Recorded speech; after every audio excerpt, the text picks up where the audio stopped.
পারস্য উপসাগর। বিকাল ঠিক ৩টা ৭ মিনিট। ইরানের বন্দর আব্বাস থেকে প্রায় ৮৭ কিলোমিটার দূরে। সমুদ্রে তখন সবকিছুই ছিল স্বাভাবিক। আমেরিকার বিশাল এক যুদ্ধজাহাজ ইউএসএস আব্রাহাম লিঙ্কন ১,০০,০০০ টনেরও বেশি ওজনের এই সুপার এয়ারক্রাফট ক্যারিয়ার থেকে নিয়মিত যুদ্ধবিমান উড্ডয়ন ও অবতরণ করছিল। সবকিছুই ছিল স্বাভাবিক, কিন্তু হঠাৎ করে বদলে যায় পরিস্থিতি। জাহাজের শক্তিশালী রাডার সিস্টেম একের পর এক মিসাইল উৎক্ষেপণের সংকেত ধরে ফেলে। প্রথমে মনে হয়েছিল একটি বা দুটি, কিন্তু মাত্র কয়েক সেকেন্ডের মধ্যেই পরিষ্কার হয়ে যায় মোট ৫২টি ব্যালিস্টিক ও ক্রুজ মিসাইল, সবগুলোই সরাসরি আমেরিকান এয়ারক্রাফট ক্যারিয়ারের দিকে ছুটে আসছে।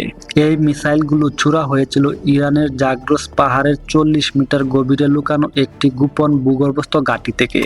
এটি এমন একটি স্থান যেখানে ইরানের সামরিক কর্মকর্তারা বিশ্বাস করতেন এটি আমেরিকার গোয়েন্দা তত্ত্বের কাছে সম্পূর্ণ অদৃশ্য, যে কোনো ধরনের আক্রমণের জন্য একেবারে সুরক্ষিত জায়গা। তারা ১৮ মাস ধরে এই হামলার প্রস্তুতি নিয়েছিল।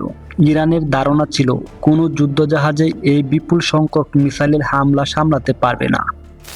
তাই তারা আশা করেছিল অন্তত কয়েকটি মিসাইল প্রতিরক্ষা ডিঙ্গিয়ে আমেরিকার এয়ারক্রাফট যুদ্ধজাহাজকে ধ্বংস করতে সক্ষম হবে। কিন্তু এখানেই তারা সবচেয়ে বড় ভুলটা করেছিল, কারণ ইরান জানতো না আমেরিকা স্যাটেলাইট গোয়েন্দা নেটওয়ার্ক দিয়ে ১১ মাস ধরে এই গোপন ঘাঁটিকে নজর রেখেছিল। আমেরিকা জানতো ঠিক কোথায় থেকে মিসাইল এসেছে, ঠিক কতজন কর্মী সেখানে মোতায়েন ছিল এবং ঠিক কিভাবে এটিকে ধ্বংস করতে হবে। লিঙ্কনের অ্যাজিস সিস্টেম মুহূর্তেই হুমকি শনাক্ত করে স্বয়ংক্রিয়ভাবে মিসাইল ছুড়ে একের পর এক স্ট্যান্ডার্ড মিসাইল আকাশে উড়ে প্রতিরক্ষা গড়ে তোলে। আগত ইরানি অস্ত্র ঠেকাতে একটি শক্ত প্রতিরক্ষা দেওয়াল তৈরি করে।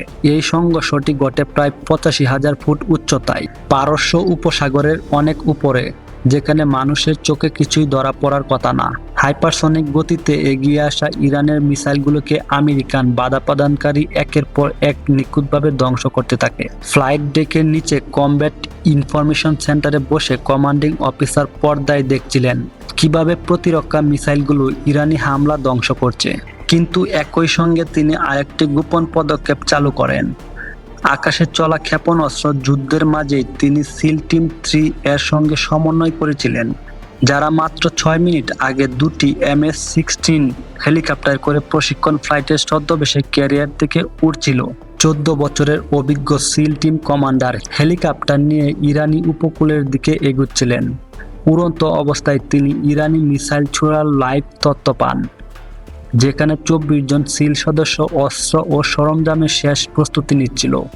৮৯,০০০ ফুট উচ্চতায় শেষ ইরানি মিসাইল তৃতীয় বাধা প্রদানকারী দ্বারা ধ্বংস হয়ে ক্যারিয়ার থেকে ৪০ কিলোমিটার দূরে খালি জায়গায় বিস্ফোরিত হয়। মোট ৫২টি মিসাইলই ধ্বংস হয়েছে।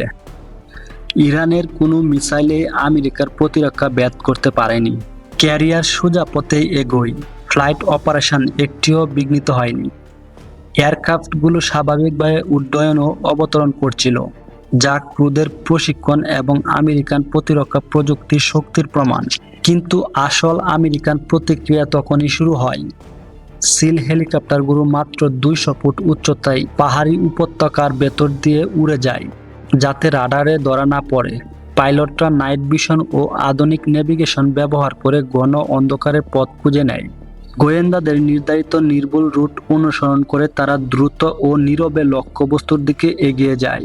সিল হেলিকপ্টারগুলো বিকাল ৩টা ৫১ লক্ষ্য উপত্যকায় পৌঁছায়, ৪ মিনিট আগে যেখানে মিসাইল উৎক্ষেপণ করা হয়েছিল। ইরানি নিরাপত্তা বাহিনী অবগত ছিল না যে আমেরিকান বাহিনী ভেসে আছে এবং তাদের উপর অবতরণ করছে। মাত্র ১৫ সেকেন্ডে নিরাপত্তা পরিধি স্থাপন করে এবং ভূমি স্পষ্ট করার ৩০ সেকেন্ডের মধ্যে প্রাথমিক প্রবেশ পয়েন্ট চিহ্নিত করে। সুবিধার বাইরে ছিল ১২ জন গার্ড, যারা প্রধান গেট ও ২টি গার্ড পোস্টের দায়িত্বে ছিল। তারা কল্পনা করেছিল আক্রমণ হবে স্বল্প যানবাহনের মাধ্যমে এবং পূর্ব সতর্কতা পেয়ে প্রস্তুতি থাকবে, কিন্তু হেলিকপ্টার বাহিনী সরাসরি তাদের উপর নেমে আসে।